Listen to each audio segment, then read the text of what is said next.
Hey everybody, what's up? Ben here.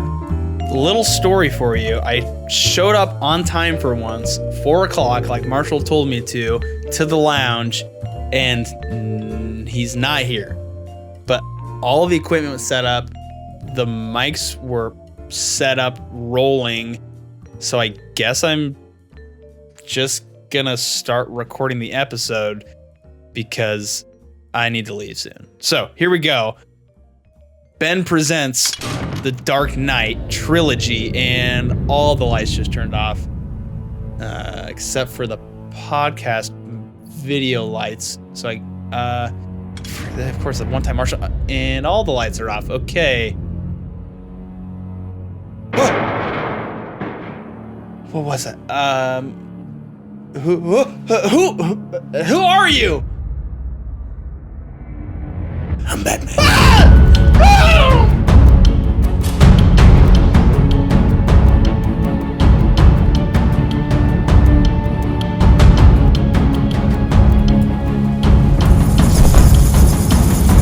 We should actually clap this time. 1, 2, 3, clap. 1, 2, 3, clap.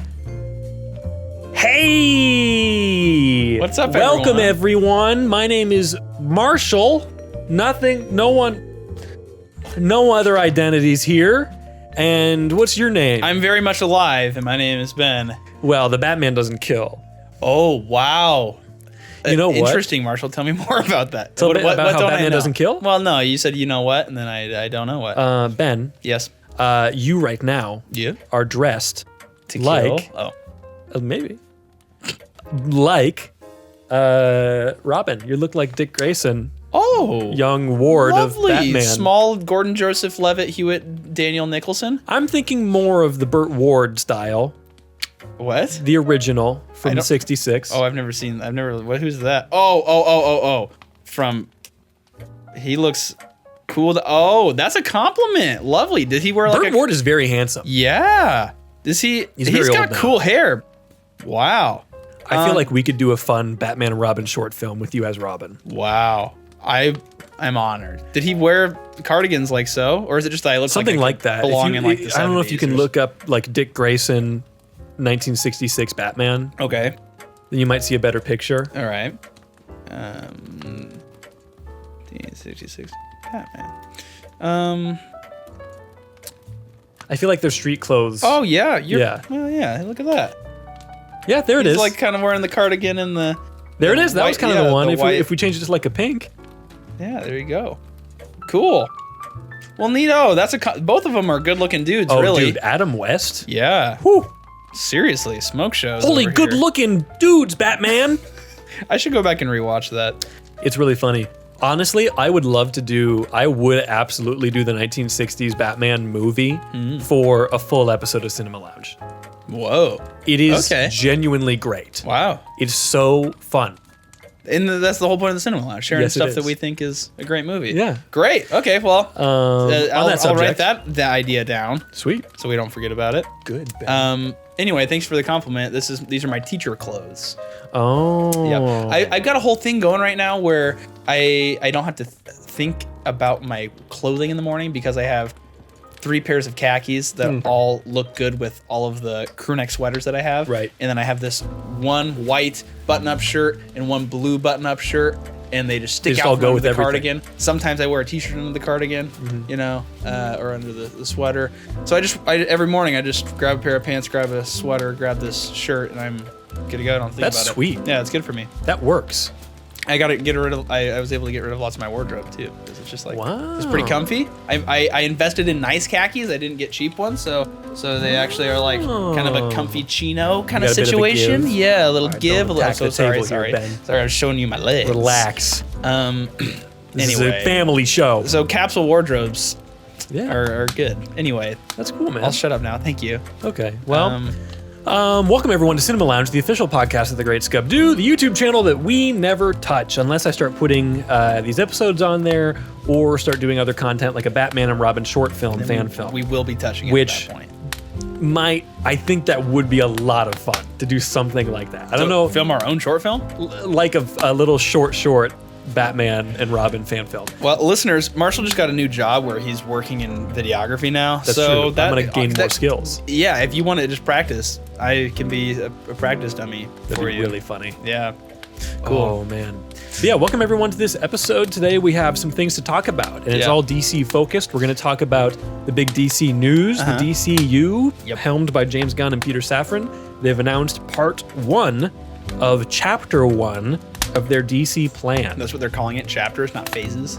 I guess, yeah, which MCU makes sense. Phases, DCU is chapters. The DCU seems so far to be much more focused on the literature and the stories as opposed to Marvel, where it's like about the movies overall. And they take general inspiration from the comics, but none of them are really based on the comic for real.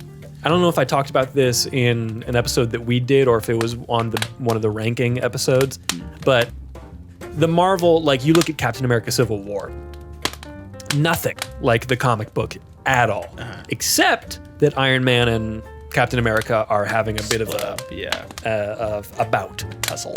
They're having a row. A row? Wow. Yeah. Thanks, Banshees. I didn't know he was having a row. Better go talk to him. Anyway, what though? Yeah, but these this are more one based on the comics. Seems very specifically a lot based on it, especially in that they announced that they're doing Supergirl Woman of Tomorrow, I think. And we'll get more into that when the time comes. But for now, we're just doing the DC news for the Hold Tight News. And we're talking about the Chris Nolan Batman trilogy. Yeah. For the Full Lounge. Wow. And that's pretty cool. I watched a big documentary on them just to prep. Cool. And some good stuff out there. There is some good stuff out there. And I'm ready to party, Ben. Yeah. And I've got a timer. Are you ready? For Tight News? Tight News. Tight News, Tight News, Tight News. That's the jingle. Here we go. 3. Dude, did you ever actually add a jingle? You need to go back and listen to the show. I haven't. I made a mistake on the last episode. Timer's going. No. Okay. You got 9 minutes and 55 seconds. Okay, so Wholly Unified Cinematic Universe Batman. That's how this Variety article opens. James Gunn and Peter Safran, after they officially have taken over 3 months later, they have finally announced the first 10 film and TV titles within the rebooted DC universe. On Monday, Gunn and Safran met with the press on the Warner Brothers studio lot to present what they said was the first part of Chapter 1 of the DCU, which they are calling Gods and Monsters. Pause. Yes. Wait. They've been in charge 3 months. Yes. Hit me with the major headlines of what they've done in the past 3 months. They fired Henry Cavill. No, they did not. What? He was never hired. Oh, shoot. Okay. Well, the internet told me that was sad or something. It was sad because he made this weird big return, but actually apparently was never on contract. Oh, awkward. So when they came on and said we're going to do the Superman movie, it just James Gunn writes a movie and then at the end he casts it. And for this movie that he has written, it needs a younger Superman. Oh, okay. And unfortunately, that's not Henry Cavill. Okay. Ultimately, I think this is a good thing. Okay, wait. Anything other major headlines I should know about before? What happened before this announcement? In the 3 months? Not really. A lot of things are getting wiped clean, but we'll get there. I think. Okay. So pretty much they announced it. Then they threw out a couple of headlines of like, ooh, we're gonna be doing this and this, little teasers, and then this is the big announcement. The big announcement. And say that one more time. They announced Chapter 1, which is what? Part 1 of Chapter 1. Okay. And Chapter 1 is called Gods and Monsters. Okay. It's pretty cool. Sweet. Okay. Referring to how superheroes are? I don't know. See, here's the thing is that I haven't seen the movies yet. So I'm not entirely sure how that thematically... Yes, all these movies that haven't been made yet. I haven't seen them, so I don't quite know how these thematically tie into the title. Okay. There is a DCAU. Such a smart ass. I know. There is a DCAU, which is the Tim AU? Australia? Animated universe. Oh. It's the Bruce Timm universe that had started with Batman the Animated Series, moved into Superman Animated Series, then Justice League Unlimited, and there's been several movies since then. Okay. There was one of those called Gods and Monsters. And the video game. That's Gods Among Us. Gods Among That's Us. Injustice Gods Among Us. That's a different thing entirely. Okay. I don't know how much this will tie in at all to this DC animated thing. Okay. But it's weird that they would call it that and have it be unrelated completely. Got it. And that has to do with characters coming in from a different dimension who are like alternate Bruce, Clark, and Diana. Oh. It's pretty good, actually. Damn. So Okay, you have 7 minutes. you ruined this. I don't feel that way. You just take my time sometimes, Ben. Sorry, I just had questions. It's okay. I want you to ask your questions. The projects run the gamut. They are titles based on marquee DC superheroes, including the previously announced Superman, written by James Gunn. Superman Legacy is what it's called. A Batman and Robin movie. Whoa. Yep, the first Okay. one since Batman and Robin. Cool. Which is going to be heavily based on the Grant Morrison run on the character, which is when Damian Wayne was introduced, the son of Batman, the actual biological son of Batman. And that is the Robin that we will see in this movie. What? Yeah, so that's going to be called The Brave and the Bold. That's new. There's going to Sounds be like a daytime sitcom. Thank you. I made the title. A Wonder Woman prequel series. Okay. So this is going to be like not a movie, but a TV show, a series that is going to be like essentially Game of Thrones on Themyscira or Paradise Island, which is pretty cool. And this will be HBO Max? Probably. Nice. Most likely. Cool. As well as this one is really cool, a Green Lantern mystery series called Bring Lanterns. back Ryan Reynolds. Bring back Ryan Reynolds. No. So it's going to focus though on Hal Jordan, who in the first movie was played by Ryan Reynolds. Lame. Yeah, it's not very good. It's not terrible. Honestly, he's a pretty good I was just cast. saying lame going back to Hal Jordan. There's other Well, lanterns. Why not? There's a million lanterns. Okay. That's why it's called Lanterns. It's going to be primarily about Hal Jordan and Jon Stewart. Okay. Jon Stewart is a black character, so we're getting a person of color in the role, which is really cool. He's also just my favorite Green Lantern. So, like, aside from the race stuff and diversity stuff, that's great. But he's also just a really cool character. He's a former Marine, unlike Jordan, who was a test pilot. And they have different kind of approaches. Jordan is more like jokey and creative with his ring and everything like that. And John is more like, let's go, soldier, let's get it done, let's roll, let's go, Justice League. Gotcha. So he's the one that a lot of people grew up with because he was the Green Lantern in the animated series. Right, got it. Hal actually only appeared in that once, and that was like a weird dimensional shift thing. He was there for like literally a couple minutes. Got it. So I'm really excited about that. There's also going to be a lot of stuff with lesser known characters, which is so cool. Okay. That they're not just doing a bunch of marquee characters, they're taking these, what they're calling diamond characters, and using them to build up people who are not as well known, such as Booster Gold. I love that that's, you don't know who that is? I don't know who that is. Well, you know his tagline, the greatest superhero you've never heard of. That could be just pretend. Nope, that is his tagline. Okay. He is a loser from the future who took future tech and went back in time to be a superhero. That's awesome. He has a little robot who sasses him sometimes, and his name is Skeets. Oh, okay. His best friend is the Blue Beetle, the original Blue Beetle, Ted Cord. He's a funny, great character. So Booster Gold is great. He's a really funny character. He's really fun to write, apparently, and he's really fun to read. Cool. Swamp Thing is getting a movie. Nice. I have Swamp heard that Thing one. is awesome. Sweet. There was an HBO series that went for a little bit that I've heard is really good, but the Swamp Thing show was apparently very good, but got canceled because everything in the DC TV world did, and most of it was bad, most of the DC TV world, but it's fine. So there's other stuff. Is DC TV World Dunzo now? Like, what about all that basically, stuff? yes. Is it like Dunzo? Like, tell me, are they making any connections to previous things? Is this clean wipe of all of Completely the clean slate. Okay. It is a multiverse, of course. So, Okay. I mean, that stuff is probably Earth 1000, whatever, who knows. But for the time being, this is a totally new thing. How much time? 2.5. Oh my gosh.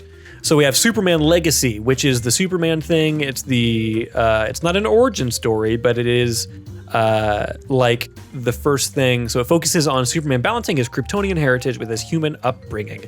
He's the embodiment of truth, justice, and the American way. He is kindness in a world that thinks of kindness as old-fashioned. That kind of ties into a story called Superman versus the Elite, which may or may not be what they're looking at here. Like speculation. People who have read the comics are speculating. Yes. Perhaps this is inspiring it. Yeah, so he's talked a lot, Gunn has talked a lot about the Ben, What? help. Superman Elite. Oh, he's talked a lot about Grant Morrison's Superman, All-Star Superman. Okay. And that's a really good book, and you should all read it. Okay. There's also The Authority. From global fame to relative obscurity, Superman Legacy will lead directly into The Authority, an ensemble movie about superhumans who have a less than idealistic approach to saving the world. They're kind of the do whatever has to be done kind of type characters. I believe they were created by Jim Lee for the Wildstorm imprint, which is one of the side imprints in DC. Like Milestone, which was all about like black voices and characters, like Static Shock and Icon. Those came out of, that character's name is Icon, isn't it? Those came out of Icon. Okay. I don't know. Huh. That's not his name. You got a minute? Oh my gosh, The Brave and the Bold, Batman and Robin, pretty cool. Supergirl, Woman of Tomorrow, based on the extremely good Tom King comic book that has been coming out literally this year, just finished. Oh, sweet. It's very recent. It's very, very good. Swamp Thing, television, Creature Commandos, animated series. It's some extremely unknown characters. A lot of these animated voices, ideally, are going to also be played by the same actors who play them in live action and in video games, and they're going to move between mediums. Waller, it's going to be the Peacemaker crew and an Amanda Waller thing. Lanterns, we talked about Lanterns. Paradise Lost is the Themyscira thing. Booster Gold is Booster Gold. And there's also other stuff. Tell me your questions quick. We have 20 seconds. What about speaking of Batman, Matt Reeves' Batman? What about Matt Reeves' Batman? Yeah, what's going on So with that stuff is all going to be called DC Elseworlds, which is a classic thing that they've done in the past where they have alternate versions of characters that are not canon, such as Batman by Gaslight and Superman Red Sun. So these are things that are not in the main universe, but in the grand multiverse scheme of things, they are there. So they're just cool other high concept things, which Gunn himself has even said will be held to like a higher standard, because if they're going to be things that can stand on their own, they need to be able to stand on their own. So does that mean more Matt Reeves Batman's greenlit? Like, oh yeah, they're making more? Batman Part 2. Oh, they are? Okay. Absolutely. Oh, okay. Yeah, they're also making But what's the Joker point of making it still. not canon then? Just because Gunn wants Because it's not in the main universe. But what? That character does not belong in a comic booky main DC universe. Okay, I see what you're saying. That is his own like realistic, it deserves edgy to be thing. its own. Yes, thing. it would not fit. Gotcha. You could not plunk that into the Marvel universe. Right. Okay. And that's kind of the tone that I think we have to be looking at. Is that kind of the issue with how they tried to connect all the universes this last iteration around? Like, do you feel like they had like individual concepts of what Wonder Woman should feel like, what Batman should feel like, what Superman should feel like, and then they tried to unite them all together and it just felt wrong? Or, you know what I'm saying? Was that part of the issue? That is the issue, Justice League? is that it just sucked, basically. So you see, the issue is that it sucks. Is that it's bad. Yeah, okay. So I don't know if I have the quote here, but James Gunn has talked about how, I know we're over our time now, but James Gunn has talked about how he's been very blunt that the previous attempts to connect all these things have just not worked. Right. And that's because everyone, in a way, was given almost too much creative freedom because it was, well, this is the direction we're going to take, and then this will be great. And then they were like, well, actually, we're going to take this other direction. We're going to have this director come in and do this. And that's when Joss Whedon comes in and totally changes everything. Gotcha. And then you have look at Wonder Woman 1 versus Wonder Woman 2, and there is no connective tissue there, tone-wise or anything. It's just a long series of goofs and gaffes, essentially. And their goal is going to be to have these things be very interconnected. And what's cool is that it will be between film, TV, and video games. I don't know what the video game side of that looks like, but one of the things they have said is that all of these actors, for the most part, will be reprising their roles in all of these different mediums. Oh, okay. As opposed to, we have Jack Black as Poe in the Kung Fu Panda movies, and then the Kung Fu Panda animated show on Nickelodeon is like just some guy. He voices him now on the Netflix series. I know, before you send letters or something. We have a lot of listeners who are pissed about you for they that one. love Kung Fu Panda. Yep. Big part of our demographic. Big Kung Fu Panda fans. Jeez, you're hot today. Wow, angry. This whole Batman impersonation at the beginning really What do you set mean? the tone for you. I mean, I don't know what you're talking about. I'm Marshall. Yeah, that's right. So I'm very excited about this. I think the Superman news especially is really cool to me, just knowing the books that he's taking inspiration from and the writers that he's taking inspiration from, because he's also said, like, up front, hey, these are not stories that we are adapting necessarily, but these are the milestone books, the iconic books that we are looking at for the visual and writing tone and feel of our universe. Interesting. And that's really cool and really promising. And I think there's a really clear through line with that.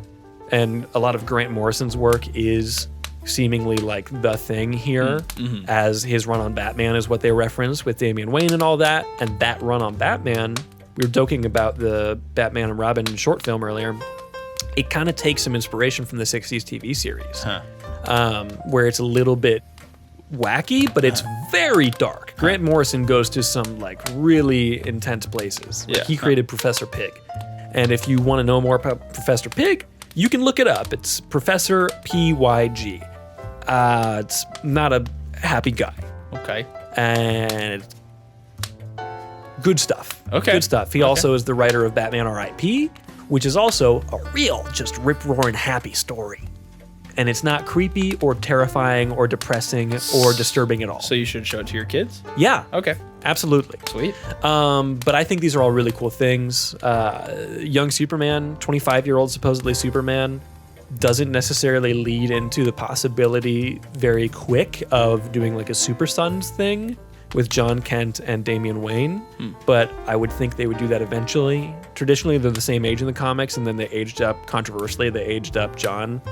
He like went to the space and went to the future or something. It's weird.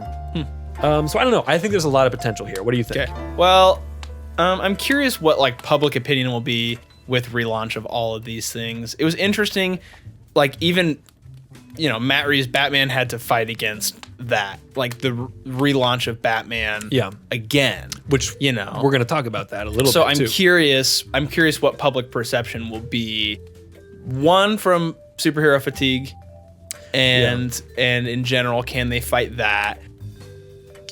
Is this a period where there is a shift happening between Marvel and DC, and they like? I'm just so curious what's gonna happen. I'm curious for 6 years from now. What I'm gonna be thinking looking back over this period of movies in general.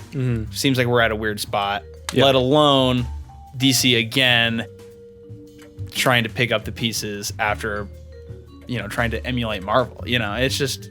I don't think that they are trying to emulate Marvel is the interesting thing too. Like I think Gunn, he's working. But that's what everybody. Marvel. I think that's what the average person thinks. Yeah. I think the average citizen of the United States sees or hears DC Universe and they're like, so they're trying to do a Marvel thing, huh? Yeah. Like that's what people who aren't comic book PP. That's what people who are not comic book PP would think. Oh, okay. People who aren't comic book PP would think that. I think that is true. As a comic book PP, I think that they're obviously trying to emulate the success of the Marvel Cinematic Universe, but I think they're going about it in a different way, and I think they're in a unique position to succeed hugely. Yeah. And I think that superhero fatigue is a part of that. Because I think the fatigue is not necessarily about superheroes as much as it is about Marvel. And I think that there's enough of a distinction here, especially when they start doing marketing and stuff. I think even regular PP, not like comic book PP, will be able to tell the difference of like, oh, Superman. There's a Superman?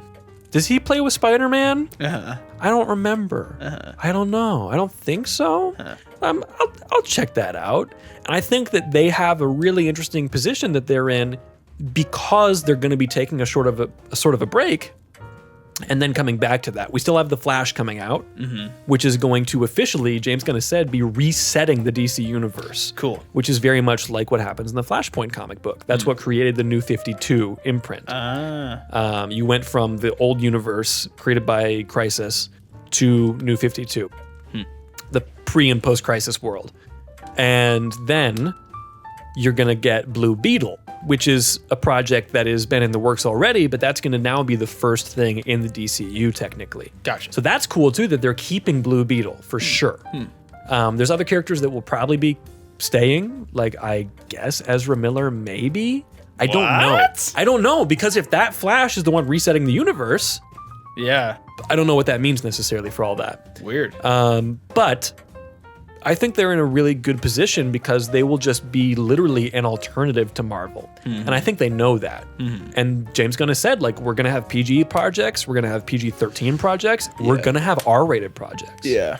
Like, they are not holding it to some, like, perfect, family-friendly, bring your kids to every single movie thing. Yeah, that's cool. Yeah. I think that's cool. And I think especially for DC, which is traditionally in the comic book world been more individual graphic novel based as well as very team based. Yeah.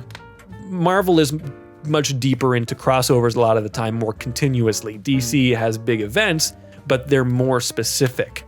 So I think it'll be interesting to see how that all plays out. I think that there's a great chance for this to be very successful. Yeah. That's interesting that you said not superhero fatigue, but Marvel fatigue. That there may be a difference between those two things. Invincible was extremely successful. Yeah. There's other superhero stuff that's happening right now. The Boys was the most watched show on streaming last year. That's a great point. Yeah. Look at that. Hopefully it's not too much of a, you have to see all of the mediums, do all of the things. I don't think it will. Like, you have to watch the shows to appreciate the movies and play the video games. And, you know, which is much more of the Disney takeover of Star Wars and Marvel effect, is you have to watch especially all the Star things. Wars. Yeah. Marvel, I feel like you can skip a lot of stuff, but Star Wars Mando world has, if you didn't watch Book of Boba Fett, I literally had the conversation today of, I saw the trailer, someone said to me, it was Aiden Pauly, said, I saw the trailer for Mandalorian Season 3 and Mando's with Grogu. What's that about? I was like, did you watch the Book of Boba Fett? That too. It's like, nope. Well, there you go. here's what you have to do. Yeah.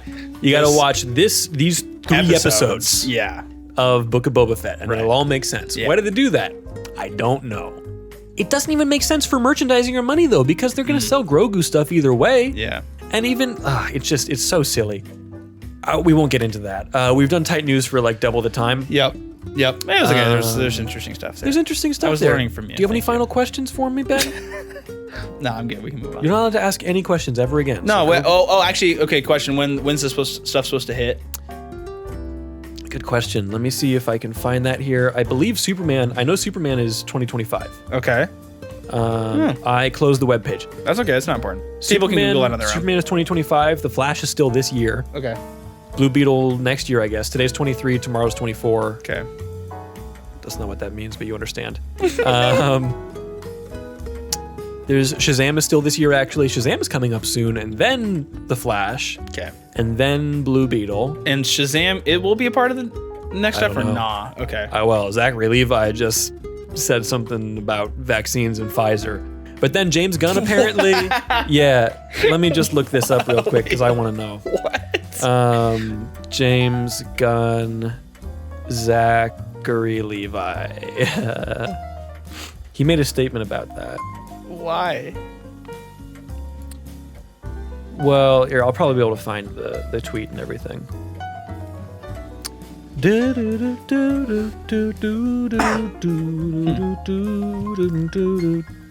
It's good music.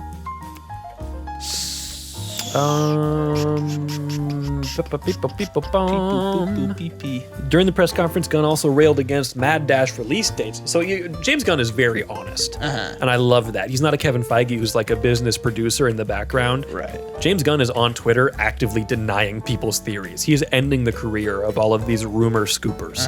It's so funny. I want to see Zachary Levi. Here it is. Then there's the matter of Zachary Levi, who sparked backlash on January 29th. This is very recent.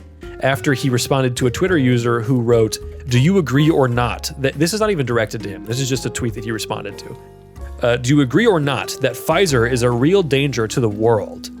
So his quote tweet was, "Hardcore agree." What? With no context given. Nice. Now, what I will say is the obvious inclination is to think that he's saying vaccine dangerous. Yeah. Rather than saying that Big Pharma bad. Right. Which is something that he has been on record railing against in the past. Okay. So I don't know. Okay. Levi wrote in response, "Many assume Levi was airing anti-vaccine beliefs, although the actor has not offered additional context for his tweet."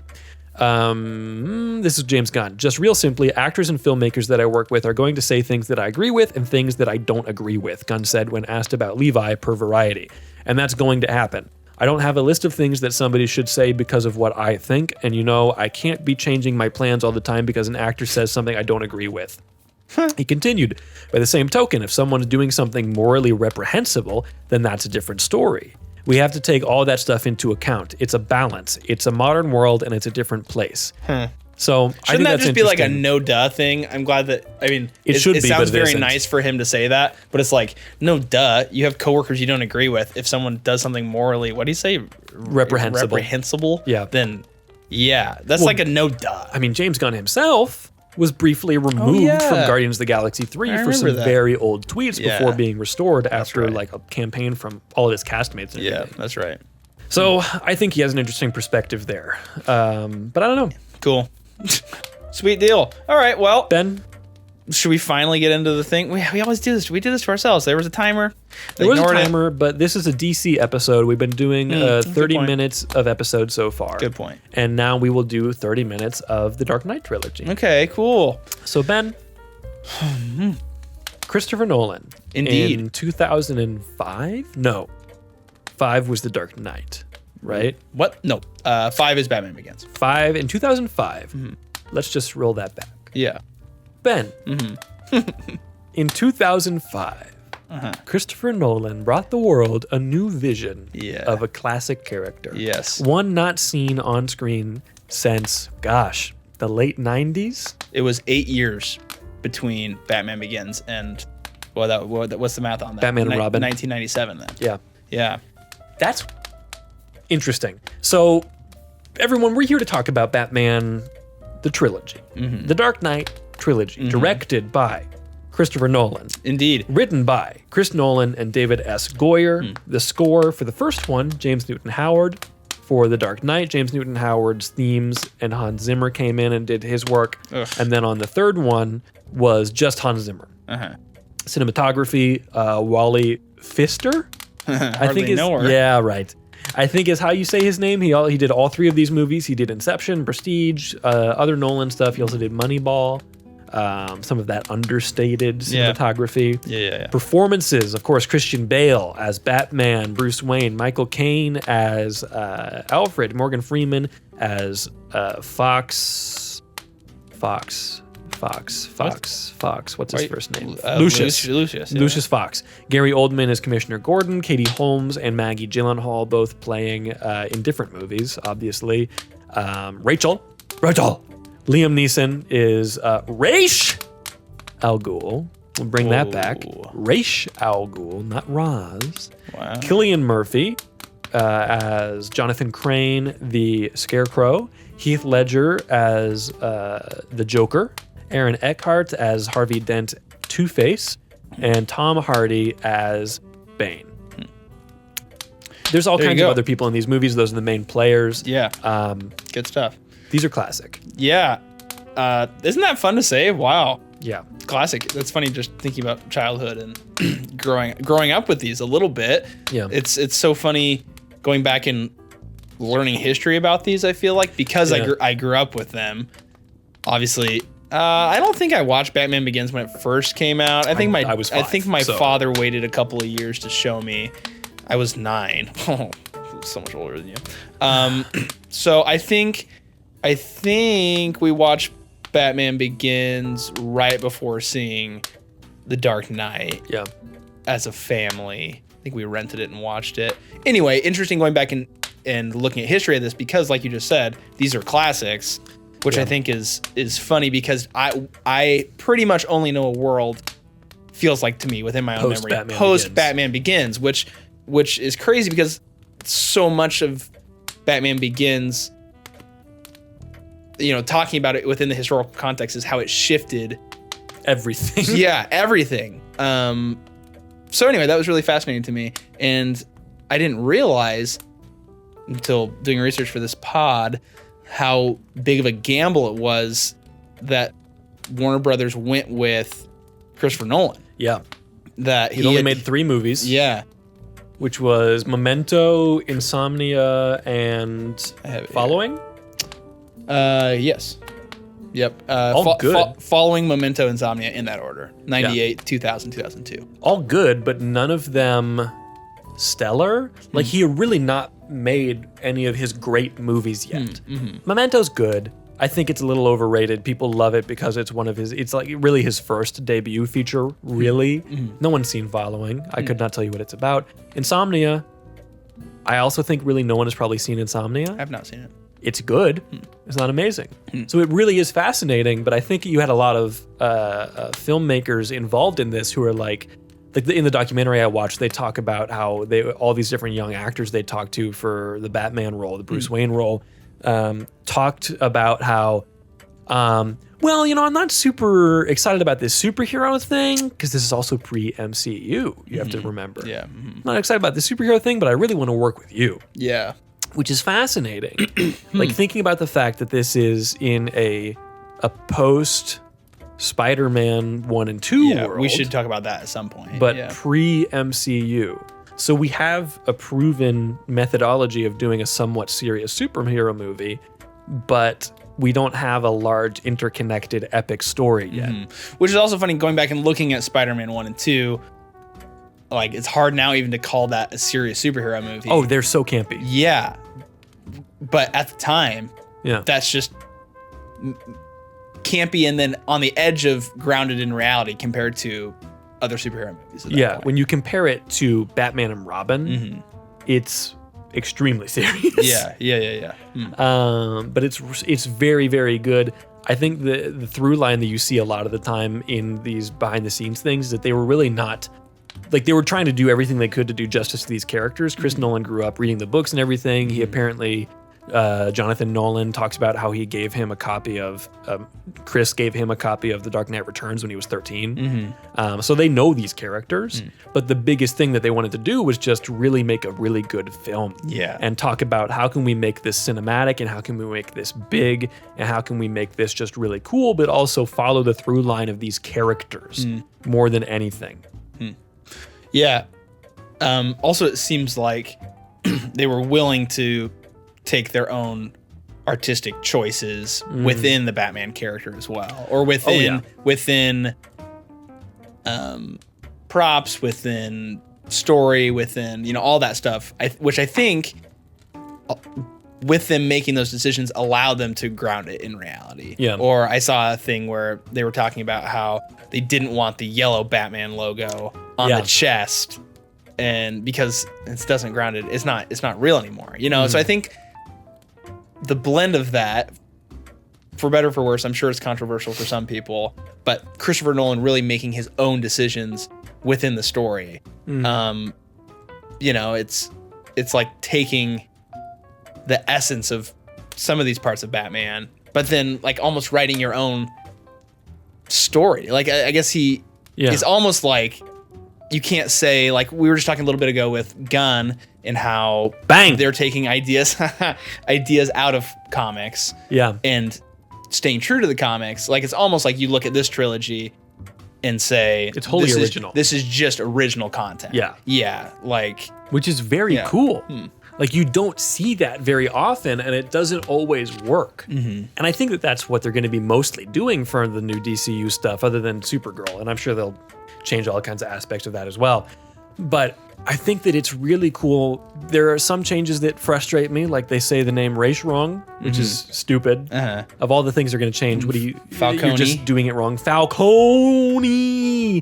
But I think for the most part, it really works, especially like looking at these very modern themes of like, you look at terrorism in the first one, literally with Scarecrow. Yeah. And giving people's worst fears. Yeah. Oh, yeah. The third one is like full on occupation. Yeah. But the first one is very much like a domestic terrorism kind of thing. And then very like, you get into a much more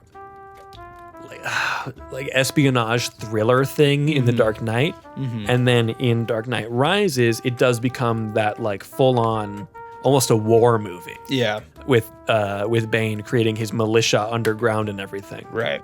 Which is when they kind of jump the shark a little bit. I feel like it's pretty well accepted that Rise is probably the least of all of these. It's still good. Yeah. But it doesn't quite work as well as the other ones. I like what you're saying though too, that yeah, he's exploring some complex themes and ideas, but also characterization wise. Yeah. Like, I think superhero movies before this didn't necessarily dive into the psyche or the building up of the character in terms of like an origin story within superhero movies. Like maybe Spider-Man 1, you know, losing Uncle Ben and all that kind of stuff, like some of that origin.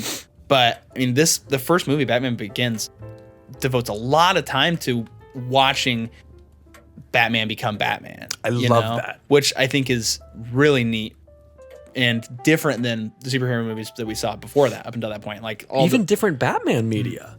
Because so much of the time you hop in and it's just, we know who Batman is, there's Batman. And with the new DCU, I don't really want to see a big origin story. We've seen it enough at this point. Yeah. I think that Nolan kind of gave us that definitive version of that. But what I really love about what he does is that he does take it from the beginning, essentially. Like he starts out and he's already in Nepal or wherever that's supposed to be, and then they do flashback. But they're not starting out with him being Batman. Yeah. They're eventually leading into that. I believe Batman doesn't even show up until like 40 minutes into the movie when he pulls the guy out of the car. And is he even wearing a... Wait, at that point he's wearing the cowl. That's when he's wearing the whole thing. Okay. You see him talking to Gordon earlier, and Gordon's like, there's only one of me in here. What do you think? And now we're two. And then he's gone. Yeah. Which is an epic line. It's so good. I love the origin story and the way they present it in this, and you get the whole inner conflict with Bruce of, I want to kill Joe Chill. I'm going to take him and I'm going to get him right now because justice isn't being done. And then he gets killed off by somebody else. And that's when he's like, well, what is my purpose then? I don't know if killing that guy isn't avenging my parents' death. If that's not how I accomplish that, then how do I accomplish that? Yeah. And seeing him go on that journey and then eventually realizing that in the similar way to the new Batman movie, it's not just being this dark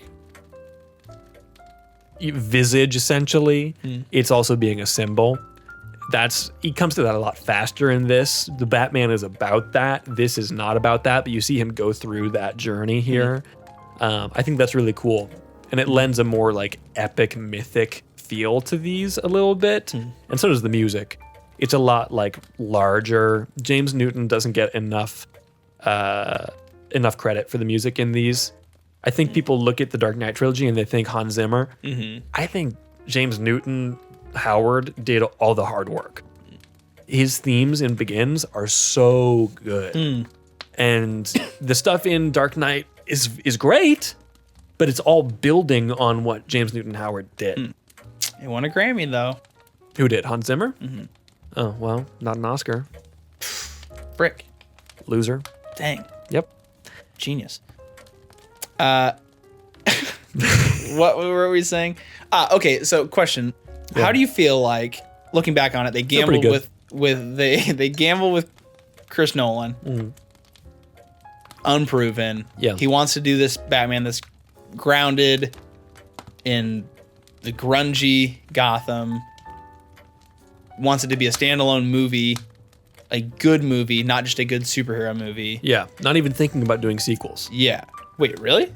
Not necessarily. Like it was the conversation was there, but they were never treating the movie as though they were going to get another one. Oh, interesting. So like the character that is Rachel's boyfriend, lawyer friend in the first one, in the original screenplay, that was Harvey Dent. And then they said, well, what purpose does it serve to have Harvey in this role? What does that do for him? And what does that do for the overall story? It doesn't do anything. Yeah. So they got rid of that, which you can kind of see that then in like the Batman 89 and Batman Returns, Billy D. Williams plays Harvey Dent. And then that, of course, never came to fruition. Yeah.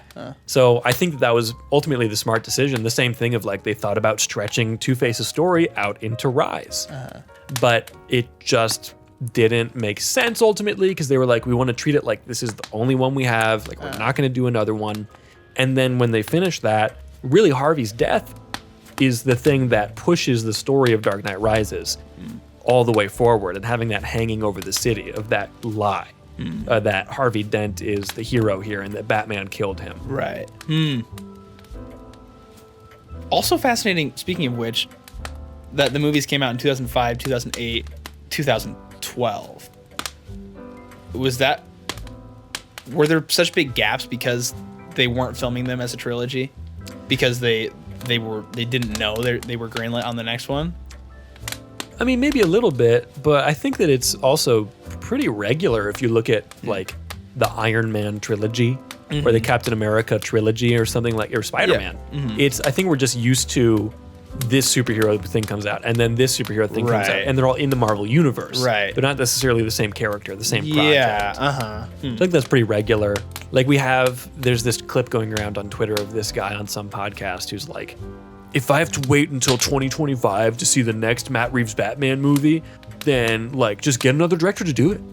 Like if Matt Reeves is busy doing a Penguin show or this or whatever, then just get another director, because I don't want to wait that long. It's like, I don't think you understand how movies work, how writing works, how like the creative side of these things work. Because it's just such a toxic outlook on that and the speed of it all. Interesting. So I think that it's fairly normal, especially for a big studio film like they became from a big guy like Nolan became. Right. Because he was doing other stuff in between those as well. Like Inception was 2011. And he did Prestige. Prestige Was before that as well. Let's see what else was mixed in there. Prestige he worked on, Inception. I think that's it. Did he have anything else there? No, then Dark Knight Rises came out in 2012, and then Interstellar was 2014. Dunkirk, Tenet. Quay. Dunkirk. It's a short that I've never That doesn't count. That doesn't count. Anyway. Tell me what you think about performances, Ben. Wait, I had a thought with that. I was going somewhere with that, and then we can talk about that. Go ahead. So they gamble on Chris Nolan. They're not sure. I mean, like, he's only come out with a couple of things. Yes. What if this movie flopped? Let's go back. Yeah. One, how would it have flopped if it would have gone wrong? Yeah. And then two, I guess what world do we live in now if this movie flops? This is like his third feature film as a director. Fourth, okay. When Batman Begins comes out, if it flops, obviously it's hard to even speculate how it would have flopped or what he would have done wrong or what world we'd be living in now. But I mean, I think that it would just have to have been a bad movie. Yeah. And if it sucked and didn't work, if there were a few changes and it was too goofy, if you got the wrong actor that didn't play it the way that Bale did, who played it like deadly serious and had that playboy persona to him that he could turn on, but also the moment that he became Batman and he was in private and just with Alfred, you can see that darkness and that sadness to him in a way that you couldn't in the other screen tests with like Ewan Grifford and Cillian Murphy, who also auditioned for the role. I think Henry Cavill also did an audition for Batman Begins. Wow. He also did an audition for Batman Returns at one point. Superman Returns. Did not get that. Wow. Became Superman later. Wow. And not anymore. That's sorry. But I don't know. I think the MCU would still have happened because that was 2008. That would have already been in development. Yeah. By the time that came out and flopped, 2005, 2008. That's 3 years. Maybe, I don't know. Maybe the MCU would have gotten deterred. I wonder if producers would have seen that and been like, maybe these aren't the thing to do. Because Iron Man is very much, the first Iron Man at least, is very much in the vein of the Nolan Batman. Like it does have that more serious, grounded tone. Not realistic, but like believable. Right.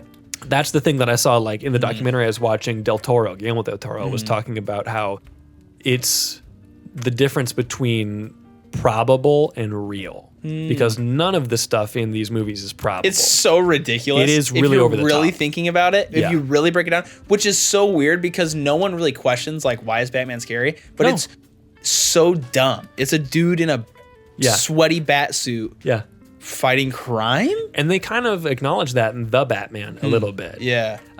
Which is kind of fun. But it's everything that they do, it's not probable. And it's also not realistic for that reason. What they do, though, is they do a very good job of taking these things that are very improbable and very silly and making them feel real and making them feel like they're actually happening. And part of that is that, like, Nolan's rule was, well, we can use CG. He's not the big angry CG murder monster like people act like he is. His rule is more that if you see something that is obviously CG, it makes you remember you're watching a movie. It takes you out of the experience, stuff like that, which is true. So his rule was always, we can use it absolutely for different stuff like the bridges that Bane destroys and stuff like that. But the last shot has to be real. So like when the cops all go underground, great idea. Send your entire police force underground. Genius. When they blow up the truck and everything, the CG, last shot, that truck coming down and closing them in, that's real. So even just having like quick cuts of these fake things and then you see the real thing, smack, that grounds you back in reality. Same thing with the tumbler. They actually shot this thing over gaps and they had to do all kinds of like science and maneuvering to make that happen. Insane. Which is crazy. And all of those things like making function over form, which they talk at one point in this documentary about how like everything that Batman does is supposed to be function over form. And I don't think that's entirely true. I think for this, that's true. I think for the character overall, that's not reality. Like the theatricality of the costume and the props and everything is a whole part of it. Seriously, like he's literally putting on an act. They're also like choosing between like, here we go. We've got 5 options for bat tools. Which one feels like the right one? You know, like it's not just function. It's also like, here's a shuriken. It needs Would to that feel work, like Batman. No, make it a bat. Yeah, exactly. Like it has to. These things have to inspire fear and inspire a feeling in these people. Yeah, and that's why he has the cape. And they, at least in the comics and stuff like that. In this, they do ground a lot of those things in reality. Of there's a practical reason for the cape. Because it can help him glide and he can do stuff with that. The ears on the suit are not just to emulate a bat. They are like signal receptors and stuff like that, which they often are in the comics, but that's just the other way around. It's more because he had the costume first and then he went the other direction. Yeah. In this, he's already crazy rich and high tech with all of it. The same thing with the Batmobile. They have to have a real reason that this car would exist. Yeah. In the Matt Reeves Batman, it's a car that he's been fixing up since he was like 16. You can read about that in the prequel novel, which I have read. Nerd. Yep. It's like 2 hours long. I listened to it. Okay. And in this, it was a car that was made for jumping, like making bridges. It was, that's an abandoned project. You wouldn't need that.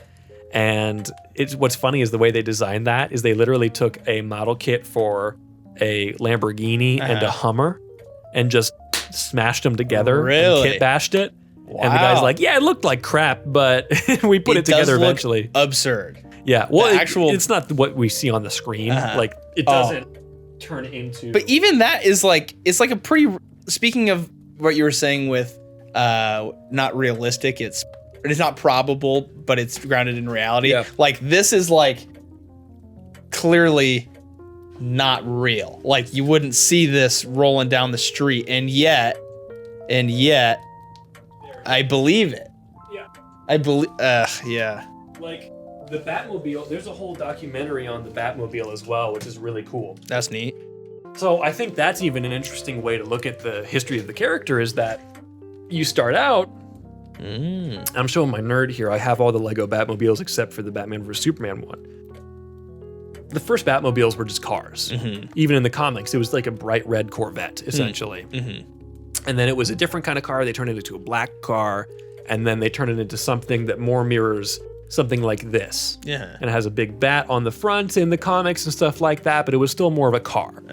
And then you get to the 60s TV series, and they based it on a Lincoln Futura concept car that still never went to production or anything, but they just put all the red on it and everything, and that's what eventually became the 1960s Batmobile, which is iconic and sleek and has a really cool look to it. It's all dusty. So then you get to 1989, and they think, what do we do with this? We want to do something cool and sleek and different, and they go to, well, what's it look like in the comics? So then they do something that's more stretched out, more limousine-like, but also it has kind of a menace to it. Yeah. And this is not the 1989 Batmobile, but it's very clearly based on that. And that's how you get this kind of look. And you see the wings on the back, which is something they took from the comics, these tubes on the side, stuff like that. But it presented the problem of like, well, it's too long to turn corners. It's also not really sexy. It's not really badass. It's like, Oh, the 1989 one, the actual one, I think is still the best looking Batmobile. do you think? I love that car. I don't know. There's a limited edition Lego set of that, and I really want it. I think it's goofy. You're goofy. But it's not like James Bond. It's not like, dang, that's a sexy vehicle. Which I also have in there. I have the Lego DB5. But then you get to the Batman, and it's just a car. It's a really cool car. Yeah. But they're going back in that other direction. And I think that's sweet. The motor is awesome as well. But more what muscle. really works in the Dark Knight universe, because it is kind of heightened, and it is like grounded in that reality, is you get the Tumbler. Which has the big fat wheels on the back. In the second one, he inexplicably has built the pod in it and everything. The Bat Pod is pretty sweet. It's pretty like cool. It's like a military enforcing vehicle. It is. Like it's military grade. It's Which then badass. you see in the third one. They literally do that. I think it's cool how like they never thought about trying to make these movies toyetic at all. Yeah. They really just made it all about the function and about the design. And you see that even in the Batman costume changes between Batman Begins and The Dark Knight. Do you know why? Because they had new technology. Yes. Oh, really? So in modern superhero stuff, it would be, we want to sell more toys, we need to get a different costume. In this, Christian Bale said, hey, I want to turn my neck. This is frustrating. Yeah. I want to do this. Because the iconic Batman thing in like the 1989 Batman, and ever since then, the cowl was all the way connected to the shoulders.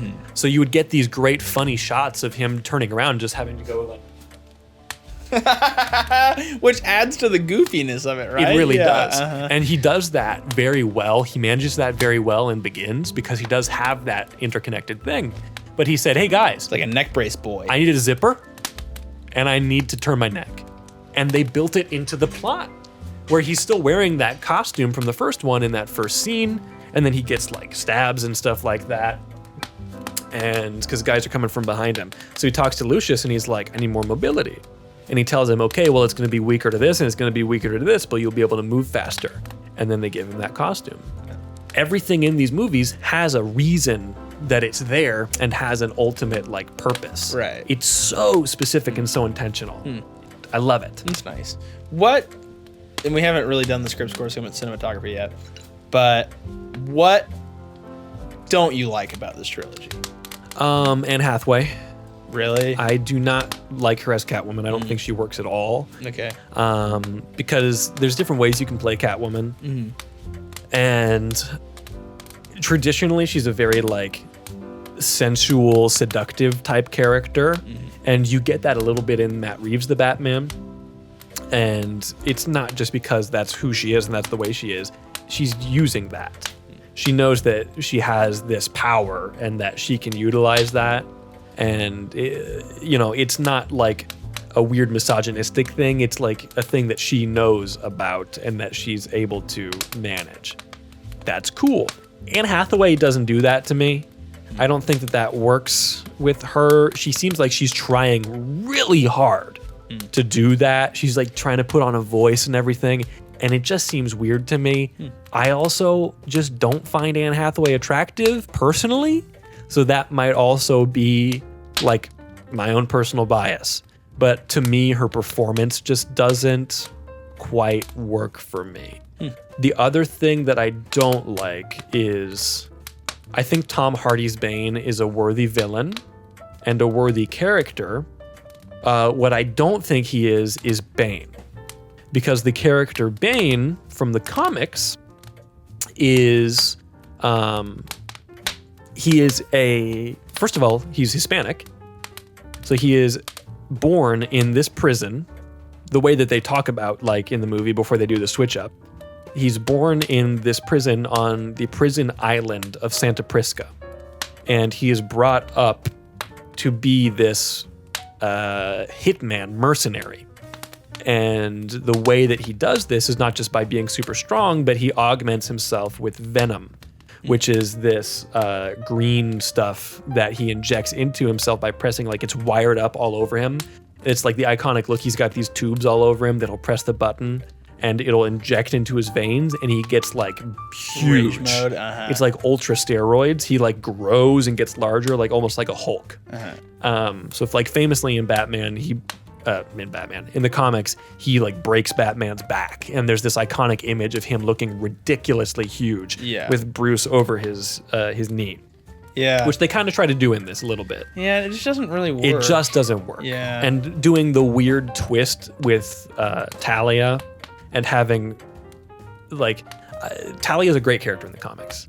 And the League of Shadows are awesome, and she does take over at one point because Raish is not there anymore. But it just doesn't work in this, and just, I think they call it the League of Assassins in this as well. It kind of goes back and forth. The League of Shadows, League of Assassins, it's the same thing. I think they call it League of Shadows in the movie. I don't know. I think so. But they least in the first form a slightly different role in the comics, and I think leaning back on them after the first movie feels lazy to me. When you've built up this character of Bane so much, then suddenly you're like, it's a connection. Actually, it's not Bane. Yeah. And now he's not even the bad guy we're caring about anymore. Yeah.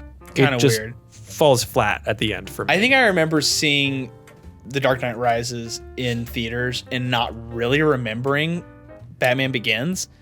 And then that's got to be confusing. And then I remember thinking like, oh, I know this connects to something and I don't remember what it connects to. Yeah. You know, like, yeah, it feels very out of nowhere. What would have worked better for me is if Liam Neeson had been alive and come back, because in the comics what happens is Raish has been alive for like thousands of years because they have the Lazarus pits, which lets them, they dip into this big pit of green goo and it brings them back to life, but it also takes part of you. Gotcha. So he becomes less and less sane every single time he dips into the Lazarus pit. Got it. So it becomes this thing where like we can use the Lazarus pit maybe, but it could make him crazy or whatever. Yeah. But they obviously aren't going to do that in this. Yeah. But we don't see him die in Batman Begins. We just see the train car fly away. Or does it explode? I don't remember. I didn't rewatch it for this.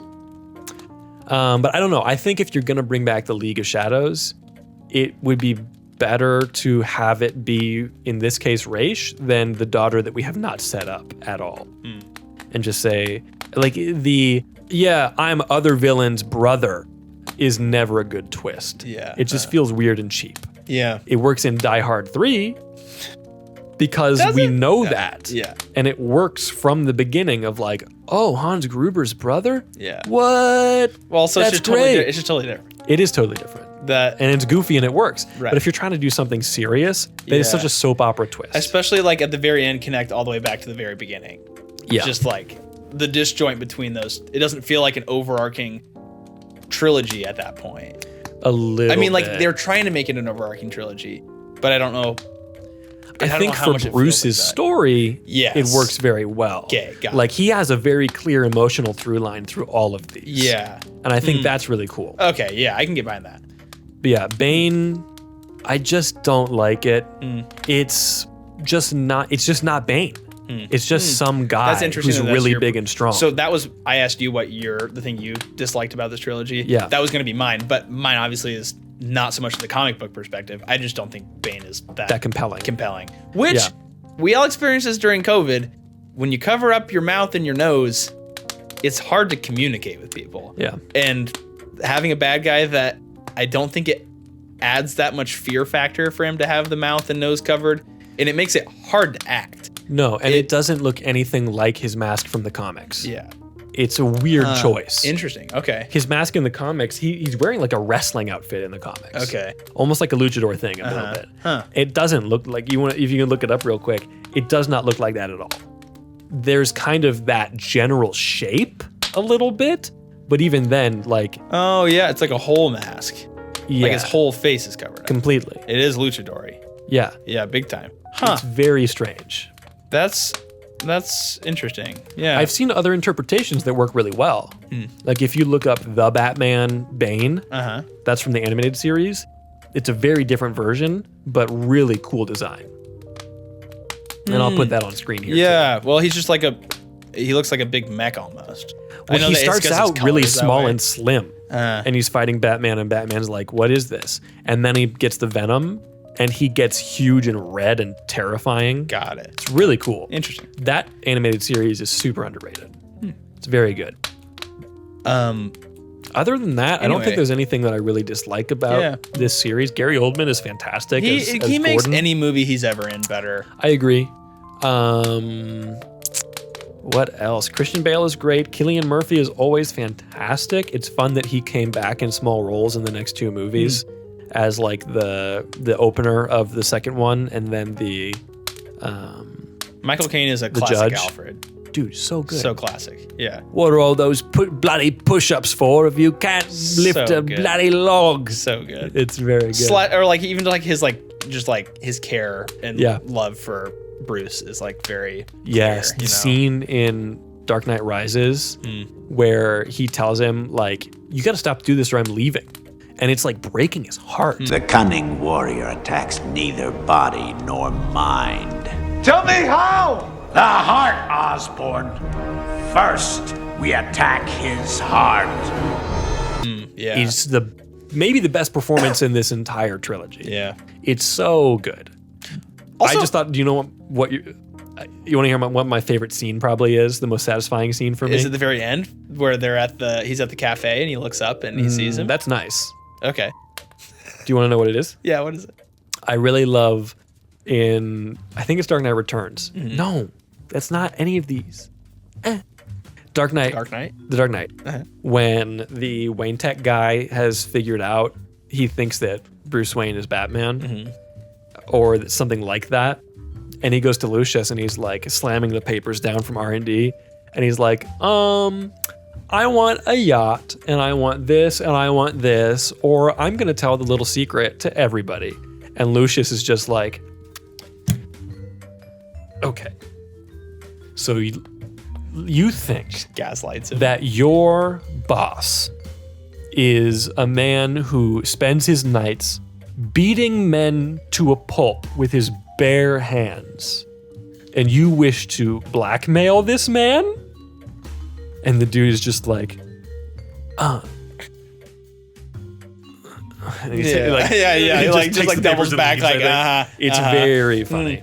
Oh, speaking of which, comedy, this trilogy There's some funny stuff in here. mixes in some like of the like funny moments that make me smile, like that. Yeah. But it's not ridiculous. It's not even not a comedy It's not by even any means. Yeah, exactly. And I think that is a nice balance in this trilogy, which makes it feel timeless. Yeah. And obviously, we can go on about comedy in the MCU, but Not interested. the balance of those little moments. Yeah. It's I think that's within the script, as we talk about script score, cinematography. Within the script, like there's beats, there's ebbs and flows to the story. Yeah. And mixing things like that is. And that was very intentional on their part. Like they were talking about tone early on of like, how serious do we want to make this and how intense do we want to make this? And Nolan was very clear that like, I mean, there's always moments of levity, even in like, he specifically mentions Raiders of the Lost Ark, which is not a comedy. But there's some really funny stuff in Raiders and all the Indiana Jones movies. Yeah. And I mean, some of it completely unscripted. Like when they were supposed to be this big sword fight between Indy and the sword guy. And then Harrison Ford had food poisoning. So he told Steven, like, I can't do this. I'm not going to do this. Can I just shoot him? And it was like, they joke, they don't know which one of them said, like, well, why don't you just shoot him? So then that's what they did. And he's just like, well, that's it. Like, that's so funny. Yeah. There's so many great funny moments. And that was kind of what they were looking at, is that, like, we can make a fairly serious drama here, a film. But there's going to be moments of levity. Yeah. There's going to be lightness. Even in The Batman, there's some really funny moments. There's some moments that make me laugh out loud in The Batman. The whole scene where Gordon and Batman are interrogating Penguin is so funny. Good. El Rata! La Rata! World's greatest detective, my ass. Am I the only one who knows any Spanish? Yeah. So good, man. Yeah. And they just leave him and he starts like trying to waddle away. He's like, what about me? So good. It's very funny. Or just Pattinson coming out of the Batcave after a long night out, looking at what Alfred's doing. Just the motion of putting on the sunglasses. Is so funny. I think that they really strike a good tone. Michael Caine has lots of funny moments. Yeah. Morgan Freeman has funny moments. I mean, even Bruce, even Christian Bale has some like funny jokes and silly moments every once in a while. Yeah. Which is pretty great. Good stuff. Yeah, man. It's a good film. Good trilogy. Visually, they're all very cool. I feel like Begins. Well, it said like a whole phase there in the late 2010s of this is, movies getting darker. Like this kicked it off. Yeah. I think the Batman Begins looks really good. Dark Knight visually looks a little dated to me. And then Rises is the first one where Nolan had that really crisp blue look that he has to almost all of his stuff now that I haven't seen anyone replicate. Directing, Chris Nolan, obviously amazing. Score, we talked a little bit about it. It's very good. And it created a whole different kind of feeling for superhero movies and for film soundtracks in general in the future. But just that, like, the scene, I think the thing that really encapsulates everything that these movies are and that achieves what these movies want to be better than any other scene in these movies is the warehouse scene in the first movie. The first time you see Batman. And it's all these guys in the warehouse and they're trying to protect whoever it is out there. I can't remember if it's supposed to be Falcone or if it's supposed to be Salvatore Maroni. I don't know. I think it might even be a new character. But the just them getting slowly picked off and out of the darkness, and then at that final thing of like, where are you, man? And he goes, here. Yeah. And then he turns around and screams and he grabs him. Yeah. It's so good. And then finally capitalizing all of that when the guy gets in the car and he's like, we got to get out of here. Ryan, let's go. And the driver's beat up, and then Bruce grabs him out of the car. And he's like, I think in the car he's like, who the hell is this guy? And then he pulls him out of the car and goes, I'm Batman. Yeah. And then the music comes in, the ba-da-da. And it's like, It just hits, and it gets that epic feeling, that movie monster feeling of like he's hiding in the darkness. It really he's sets a the symbol. tone. He's ethereal. It's very good. And it's not super orchestral, which I think is really fascinating. Like it doesn't feel like a not big, all the time. It doesn't feel like a big sweeping, march like I'm Captain America. You know what I'm saying? Yeah, not like that, it feels like fitting into what they wanted to do, which was not make a good superhero movie, just make a good movie. Like the score to this is a film score. It's not a superhero score. Rachel's theme is gorgeous. Yeah. Harvey's theme is tragic. Yeah. Bruce's theme is really good. The whole "I'm Not a Hero" song is like iconic. That Why So Serious? The beginning of Dark Knight. We haven't even talked about Heath Ledger's Joker. Oh my gosh, yeah. Is just, I mean, we could talk about him for a whole podcast, so I just won't even mention him. Yeah. He's fantastic. You already have. Okay. Short thing on Heath Ledger. Yeah. He's fantastic in the role. Incredible odds going against Jack Nicholson's portrayal at that point, because all we had was Cesar Romero, who's obviously ridiculous, and Jack Nicholson, who's like a gangster in that version. And all we had seen Heath Ledger do was 10 Things I Hate About You and A Knight's Tale. And what are we doing casting the blonde guy from A Knight's Tale? Yeah. It doesn't make sense. But he does an amazing job. I think it's worth mentioning, like, these movies won awards. Batman Begins was nominated for Best Cinematography. Dark Knight was nominated for Cinematography, Editing, Art Direction, Makeup, Sound Mixing, and VFX. And it won Sound Editing. And I bring this up because it also won Best Supporting Actor posthumously for Heath Ledger. And there's some great videos of the Oscars when he wins. And you just look around the room and you can see in the eyes of all these people, like, they know that a great talent was lost.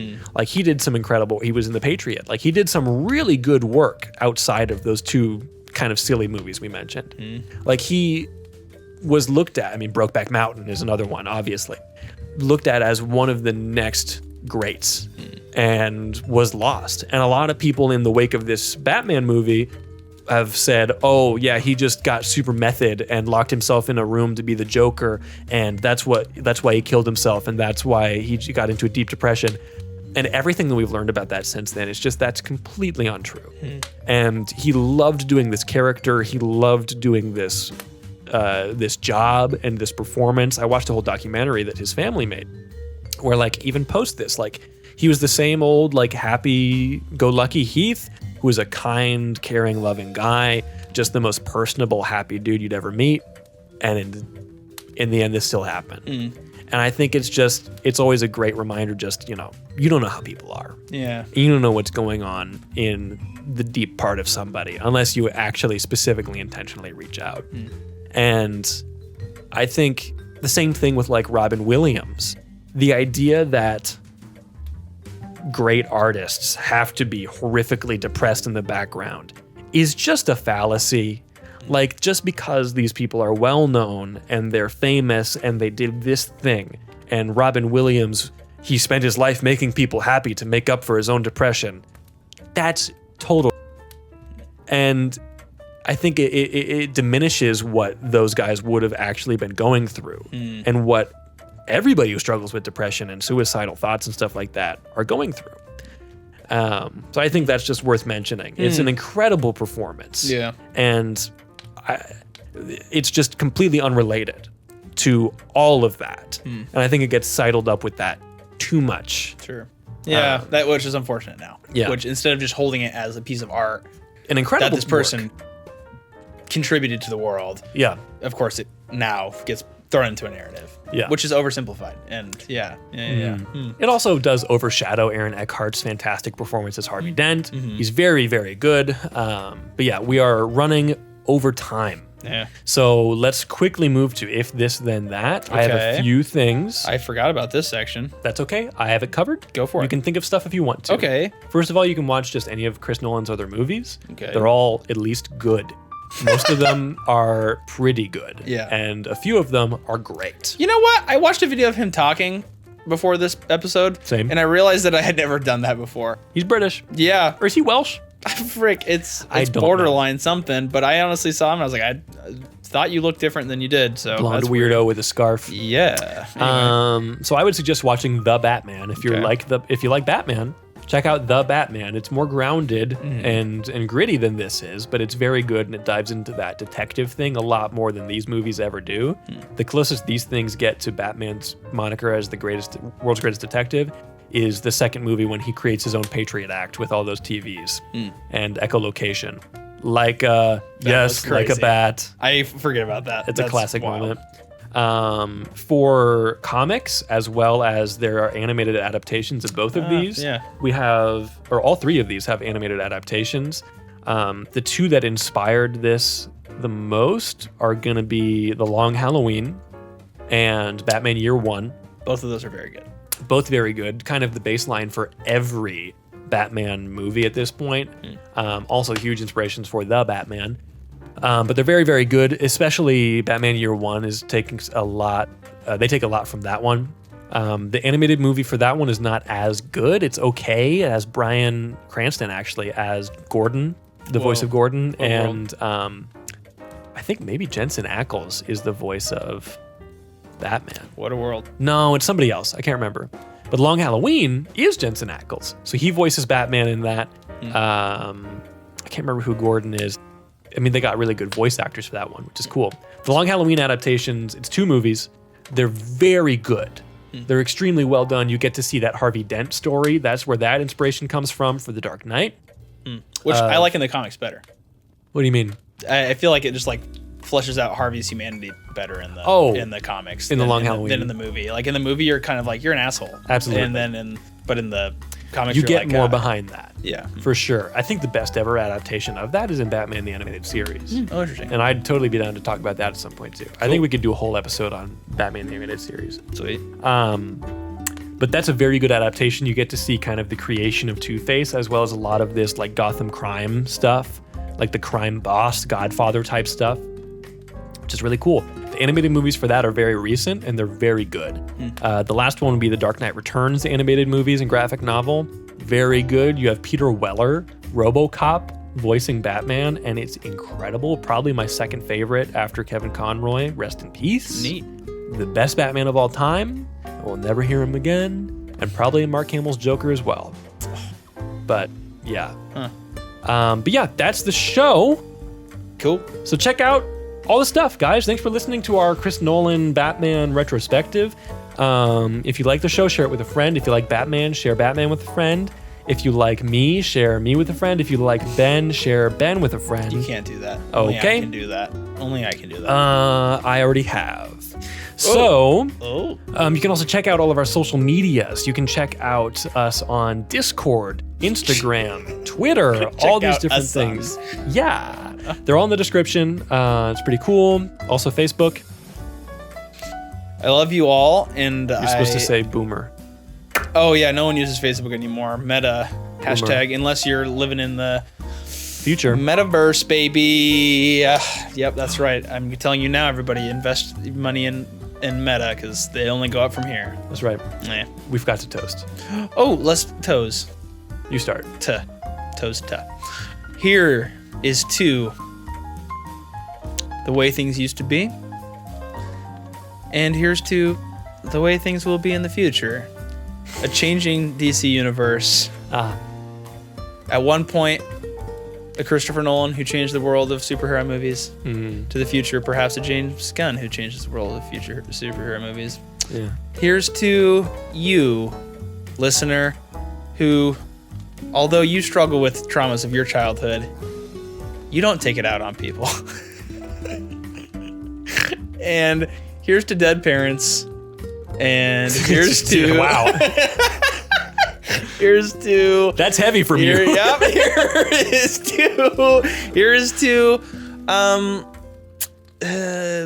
how can I actually follow it up with something nice? You know, that we're not defined by the tragedies that happened in our past. We carve our own future. What does he say And- in the? It's not what I say that defines me, but what I do. Something like that. Could be. I don't know. I remember that the hospital scene in The Batman where he's with Alfred made me cry. Yeah, that's very good. Anyway, here's to all those things. Marshall, your turn. Here's to ballerinas in the lobster tank. Bombs over the ocean. We didn't even talk about the fact that Dark Knight Rises has the same ending as Batman 66. Faces half off. Come and get them before we're all out. Yep. You either live long enough to finish the episode, Yeah. or you die having finished the episode. Yep. Here we go. Think it. And I have like an ounce left. Great. Water. We didn't even talk about College Humor Badman. Honestly, the best thing that came out of these movies. We'll do a whole episode about that. Okay, perfect. I love it. Thanks everyone for listening. Again, check out the social medias. If you like the episode, share it with a friend, share Ben with a friend, all that stuff. Check out the Batman movies. Check out the new Batman. Check out the new DC stuff. Watch, read, draw. Thanks everyone. I've been Marshall. I've been Ben.